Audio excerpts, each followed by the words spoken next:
Hey friends, this is Sonia and welcome to my YT channel chalk and stress classes. तो friends, आज हम जो कल हमने राजस्थान का जो संविधान में योगदान था टॉपिक पूरा किया था, लगभग पूरा हो चुका था, लेकिन उसके अंदर जो राजस्थान के मूल प्रवासी निवासी थे और उनके बारे में हमने पढ़ लिया था, उन्होंने कहाँ से प्रतिनिधित्व किया था और उन्हीं के बारे में वो बहुत फेमस थे। उनका जीवन में और उन्होंने कौन कौन से काम किए, उनका और किस किस काम में योगदान रहा, उसके बारे में हम बात करने वाले हैं। तो कम से कम 10-11 के लगभग जो राजस्थान के निवासी थे जिनको हमने पढ़ा भी, कौन सी जगह से प्रतिनिधित्व करता थे वो, और उनके बारे में उनके जीवन से रिलेटेड कुछ बातें और जो हमारे प्रमुख व्यक्तित्व वाले पार्ट को भी कंप्लीट करेगी, क्योंकि प्रमुख व्यक्तित्व भी हमारे सिलेबस के अंदर है। तो ये जो लोग हैं, इन्होंने बहुत सारे अलग कामों के अंदर भी अपना योगदान दिया है। तो आज सबसे पहले हम पढ़ रहे हैं मुकुट बिहारी लाल भार्गव। मुकुट बिहारी लाल भार्गव जो है, उदयपुर रियासत के अंदर इनका जन्म हुआ था। और कब हुआ था? 30 जनवरी। गांधी जी की जब मृत्यु हुई थी ना, 30 जनवरी को होती है ना, तो उसी दिन इनका जन्म हुआ 1903 के अंदर उदयपुर में। यानी गांधी जी की जो मृत्यु है, जो मनाते हैं, हम बरसी मनाते हैं, 30 जनवरी को मनाई जाती है। 30 जनवरी को उनकी डेथ हुई थी, तो 30 जनवरी को इनका जन्म हुआ था 1903 में। उदयपुर रियासत में व्यक्तिगत सत्याग्रह व भारत छोड़ो आंदोलन में ये जेल भी गए थे। यानी इन्होंने व्यक्तिगत सत्याग्रह में भाग लिया था मुकुट बिहारी लाल भार्गव ने, और भारत छोड़ो आंदोलन जो चलाया था गांधी जी ने ही चलाया था, और उसके अंदर ये जेल भी गए थे। संविधान सभा में अजमेर मेरवाड़ा प्रांत का इन्होंने प्रतिनिधित्व किया था। और आपको पता है, अजमेर मेरवाड़ा जो है वो एक अकेली ब्रिटिश के अधीन जो रियासत थी ना, वो अकेली अजमेर मेरवाड़ा थी। और आपको पता है, संविधान निर्माण के समय 4 ऐसी रियासतें थी जो ब्रिटिश के अधीन थी। उसमें से राजस्थान के अंदर इकलौती थी ये अजमेर मेरवाड़ा, जो सीधा ब्रिटिश शासन के अधीन थी। और इसका प्रतिनिधित्व मुकुट बिहारी लाल भार्गव जी ने किया था। तो इनके बारे में ये इतनी जानकारी है। इन्होंने क्या क्या व्यक्तिगत सत्याग्रह में भाग लिया, भारत छोड़ो आंदोलन में भाग लिया, और इन दोनों के अंदर ये जेल भी गए थे। संविधान सभा में अजमेर मेरवाड़ा प्रांत का प्रतिनिधित्व किया था, जो कि एक यूटी था, यानी सीधा ही ब्रिटिश शासन के अधीन था। उसके बाद में माणिक्यलाल वर्मा, इनको तो सब जानते हैं, माणिक्यलाल वर्मा, ठीक है।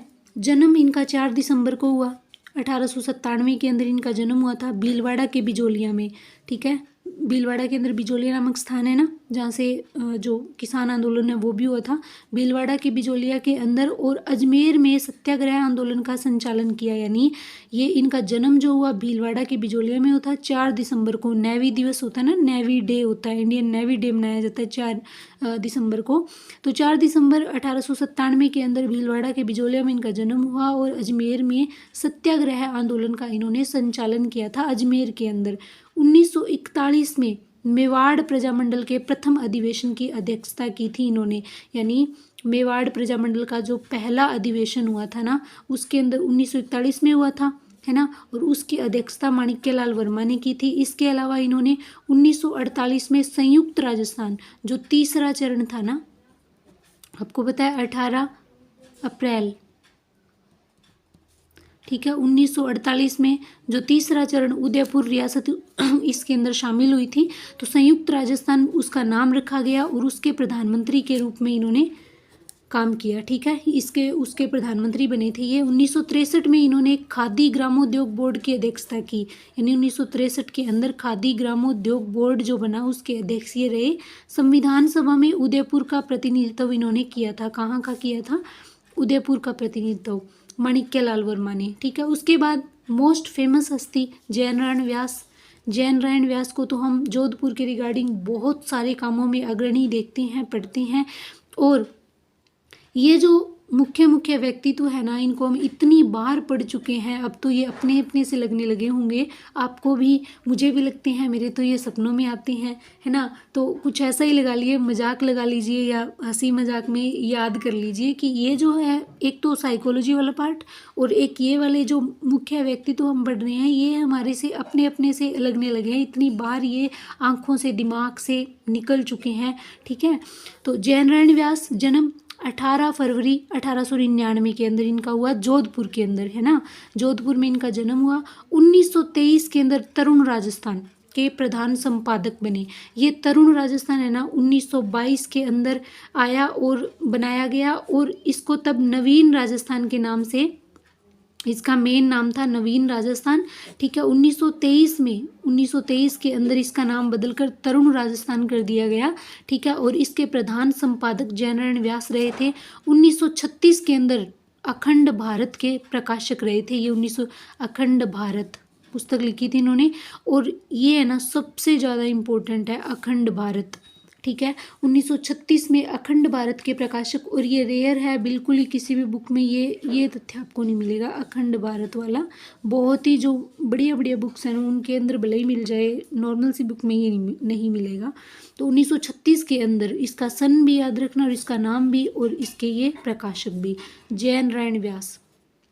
1951 से 56 की अवधि में 2 बार राजस्थान के मुख्यमंत्री भी बने थे, आपको पता है, ठीक है। एक बार ये हार गए थे, टीकाराम पालीवाल थे वो, ठीक है। उनके सामने जब इनको खड़ा किया गया तो ये हार गए थे। बाद में दोबारा से मुख्यमंत्री बने थे ये, और वो जो है टीकाराम पालीवाल है वो उप मुख्यमंत्री बने थे, ठीक है।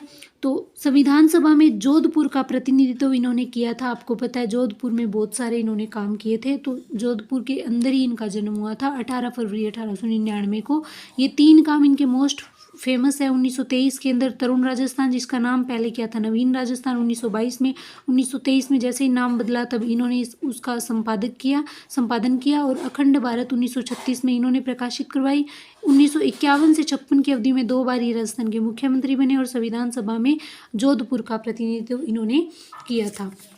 उसके बाद में हम बात कर लेते हैं बलवंत सिंह मेहता, ठीक है। ये बलवंत सिंह मेहता है, बलवंत राय मेहता नहीं है, बलवंत सिंह मेहता है। वो मेहता ब्रदर जो आपको पता है ना त्रिस्तरीय पंचायती राज वाले बात करने वाली, ये वो नहीं है, ये अलग है। बलवंत सिंह मेहता, जन्म इनका 8 फरवरी 1900 के अंदर उदयपुर में हुआ था, ठीक है, उदयपुर में हुआ था। 1938 में प्रजामंडल के प्रथम अध्यक्ष बने थे ये, 1938 के अंदर प्रजामंडल के प्रथम अध्यक्ष बने थे। संविधान सभा के सदस्य के रूप में मूल संविधान पर हस्ताक्षर करने वाले पहले राजस्थानी थे। मैंने ये आपको कल भी बताया था कि मूल संविधान पे हस्ताक्षर करने वाले पहले राजस्थानी कौन थे, ये पहले राजस्थानी थे मूल संविधान पर हस्ताक्षर करने वाले, ठीक है। जन्म भले ही याद ना रखना, पर इनके जो मोस्ट इम्पोर्टेंट है ना, ये वाला तथ्य इनका बहुत ही इम्पोर्टेंट है। आपसे सीधा सीधा पूछा जा सकता है कि मूल संविधान पर हस्ताक्षर करने वाला पहला राजस्थानी कौन था, ठीक है। और 1938 में इन्होंने, अगर प्रमुख व्यक्तित्व के अंदर अगर इनको पढ़ें तो 1938 में प्रजामंडल के प्रथम अध्यक्ष ये रहे थे। और अगर संविधान वाले टॉपिक से कोई क्वेश्चन बना, इनसे बना, तो इसके फुल चांस है, क्योंकि मूल संविधान पे ये पहले राजस्थानी थे हस्ताक्षर करने वाले। रामचंद्र उपाध्याय अलवर का प्रतिनिधित्व किया था, और इनको कहीं पे ज़्यादा इन्होंने कोई योगदान नहीं दिया। दलेल सिंह कोटा के थे ये, कोटा से इन्होंने जो है प्रतिनिधित्व किया था। जन्म इनका 18 मार्च को 1909 में हुआ था। कोटा के महाराव के निजी सचिव और कानून के जानकार थे ये, ठीक है। और कोटा के अंदर जो आपको पता है, जैसे जोधपुर में महाराणा है ना, जयपुर के अंदर जो जयपुर के राजा थे उनके आगे महाराजा, इस तरीके से। तो कोटा वाले थे ना, जो हमारा ये हाड़ौती क्षेत्र है, महाराव लगता था उनके नाम के आगे। तो ये दलेल सिंह, ये जो कोटा के महाराव थे उनके निजी सचिव थे और कानून के जानकार थे। 1946 से 50 तक कोटा के प्रतिनिधित्व के तौर पर संविधान सभा में इन्होंने काम किया था। तो ये इतना, इनको कहीं कहीं दवेल भी लिखा जाता है, ठीक है, कहीं दलेल कहीं दवेल, दोनों ही नाम है इनके, कंफ्यूज मत होना, एक ही बंदे के 2 नाम है। गोकुल लाल असावा, गोकुल लाल असावा जो है शाहपुरा के माध्यमिक स्कूल के अंदर इनकी प्रारंभिक शिक्षा हुई। प्रारंभिक शिक्षा 1 से 8 तक की शिक्षा होती है ना, ठीक है। और अब यहाँ आप सोचोगे 1 से 8 तक की है तो माध्यमिक स्कूल कैसे, तो जब स्कूल 10th क्लास तक होता है तो माध्यमिक ही गिना जाता है, ठीक है। कोटा के हार्वर्ड कॉलेज के अंदर इन्होंने अध्यापन करवाया था, टीचर रहे थे ये। 1930 से 32 के मध्य 4 बार जेल गए थे ये, ठीक है। उस टाइम आपको पता है स्वतंत्रता आंदोलन जोरों शोरों पर था, तो ये 4 बार जेल भी गए थे। और शाहपुरा भीलवाड़ा से प्रतिनिधित्व किया था इन्होंने, कल भी मैंने बताया था, शाहपुरा भीलवाड़ा से प्रतिनिधित्व किया था गोकुल लाल असावा। शाहपुरा भीलवाड़ा, असावा सह से याद कर लो, शाहपुरा असावा से शाह, शाहपुरा भीलवाड़ा। जसवंत सिंह बीकानेर रियासत के महाराजा शार्दुल सिंह के प्रधानमंत्री थे ये, है ना। बीकानेर के जो महाराजा थे शार्दुल सिंह, उनके प्रधानमंत्री के रूप में रहे थे ये। बीकानेर का इन्होंने संविधान सभा में प्रतिनिधित्व किया और बाद में राज्यसभा के सदस्य मनोनीत हुए थे। राज्यसभा में पता है ना आपको मनोनीत किए जाते हैं, और कितने होते हैं ये आप कमेंट में बताना। राज्यसभा के कितने सदस्य राष्ट्रपति के द्वारा मनोनीत किए जाते हैं, चुन के जाते हैं वो अलग, जो राज्य से चुन के जाते हैं, और मनोनीत कितने होते हैं वो आप कमेंट में बताओगे। पॉलिटिकल का टॉपिक है वैसे तो, लेकिन राज्यसभा के सदस्य मनोनीत हुए थे ये जसवंत सिंह। उसके बाद में जो है राज बहादुर सिंह। राज बहादुर पेशे से वकील थे ये, ठीक है, वकील का काम करते थे, ठीक है। समाज में पिछड़े वर्ग के उत्थान हेतु इन्होंने कार्य किया था, ठीक है। और भरतपुर रियासत के अंदर बेगार प्रथा का विरोध, ये बहुत इम्पोर्टेंट इनके बारे में। राज बहादुर भरतपुर के अंदर राज करते थे, ऐसे याद रख लेना। भरतपुर के अंदर राज बहादुर राज करते थे, मतलब भरतपुर का प्रतिनिधित्व किया इन्होंने। और भरतपुर के अंदर बेगार प्रथा, बेगार प्रथा क्या होती थी, मजदूरों से काम करवा लिया जाता था लेकिन उनको मजदूरी नहीं दी जाती थी, मतलब एक किस्म से उनको मोल ले लेते थे। मोल लेने का मतलब उनको अपना दास बना लेते थे। राजा, जागीरदार, सामंत जो भी होते थे वो इनको है ना अपना दास बना लेते थे, काम कराते थे लेकिन मजदूरी इनको नहीं मिलती थी, वो होती थी बेगार प्रथा। और इस बेगार प्रथा का इन्होंने क्या किया था, विरोध किया था। भरतपुर का इन्होंने प्रतिनिधित्व किया और केंद्रीय मंत्रिमंडल में मंत्री भी ये रहे थे। नेपाल में भारत के राजदूत बनकर गए थे ये, ठीक है। राज बहादुर है तो राज तो करेंगे ना, तो इस तरीके से ट्रिक से याद कर लो कि नेपाल में राजदूत बन के कौन गए, राज बहादुर। कौन गए, राजदूत बन के राज बहादुर नेपाल गए थे ये भारत के, ठीक है। हीरालाल शास्त्री, इनको तो सब जानते हैं। हीरालाल शास्त्री ये 4 बार जो लास्ट में 4 जो एकीकरण के लास्ट वाले 4 बार जो एकीकरण हुआ था उसके अंदर ये प्रधानमंत्री रहे थे, ठीक है। 24 नवंबर 1899 को इनका जन्म हुआ जयपुर के जोबनेर कस्बे के अंदर। टोंक के वनस्थली ग्राम में जीवन कुटीर के माध्यम से समाज सेवा की थी। और ये टोंक की निवाई तहसील के अंदर, कहाँ पे, टोंक की निवाई तहसील में इनकी पत्नी थी रत्ना शास्त्री, ठीक है। टोंक की निवाई तहसील में रत्ना शास्त्री ने ये बनवाया था और इसके जरिए इन्होंने मियाँ बीबी ने मिलके दोनों ने समाज सेवा की थी। जयपुर प्रजामंडल से ये जुड़े थे। अखिल भारतीय देसी राज्य लोक परिषद के प्रधानमंत्री, और ये अखिल भारतीय देसी राज्य लोक परिषद 1927 में बना था और इसके ये लोक परिषद के प्रधानमंत्री रहे थे।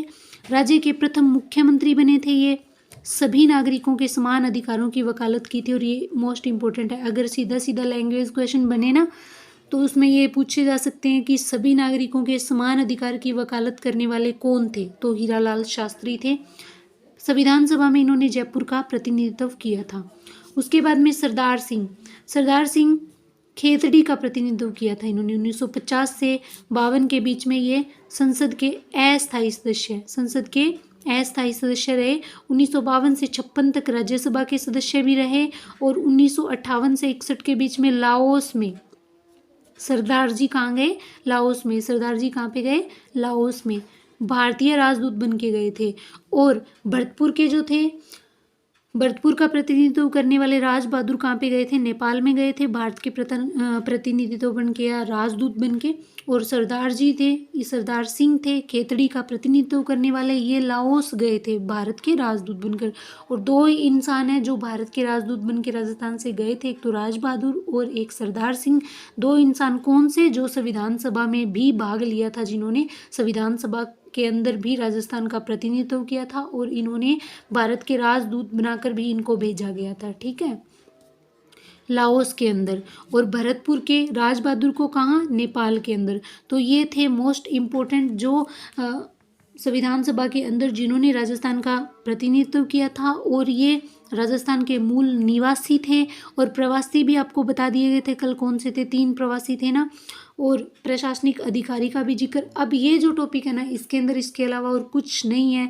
चाहे आप कितने भी बड़े एग्जाम की तैयारी कर रहे हो, कितने भी छोटे की, अगर ये टॉपिक जहाँ पे आ गया ना तो ये इतना ही है, इसके अलावा इसके अंदर और कुछ भी नहीं है। और जो मैंने ये आपको प्रमुख व्यक्तित्व की दृष्टि से इनके बारे में जो भी बताया ना, ये भी मैंने आपको बहुत एक्स्ट्रा बताया है। बाकी जो इस टॉपिक के रिलेटेड जो था ना, वो तो मैंने कल वाली वीडियो के अंदर आपको पूरा का पूरा बता दिया था। उसके अलावा आपके अगर लैंग्वेज के हिसाब से क्वेश्चन बनते हैं तो इनके अंदर से पूछा जा सकता है। अगर बहुत स्तरीय क्वेश्चन बनता है ना, तबीयत का क्वेश्चन बनता है कि हाँ कि किस तरीके से बच्चे को घुमाया जाए, तो यहाँ से जैसे ये राजदूत बन के गए, इन्होंने राज्यसभा में काम किया, ठीक है, इन्होंने कौन से प्रजामंडल के ये अध्यक्ष रहे, किस टाइम इन्होंने क्या किया, तो वो पूछा जा सकता है। उसके अलावा सीधे सीधे क्वेश्चन कहाँ से प्रतिनिधित्व किया, ये काफ़ी है। तो फ्रेंड्स, चैनल को सब्सक्राइब करिए, वीडियो को लाइक करिए, शेयर करिए। Thank you. जय हिंद।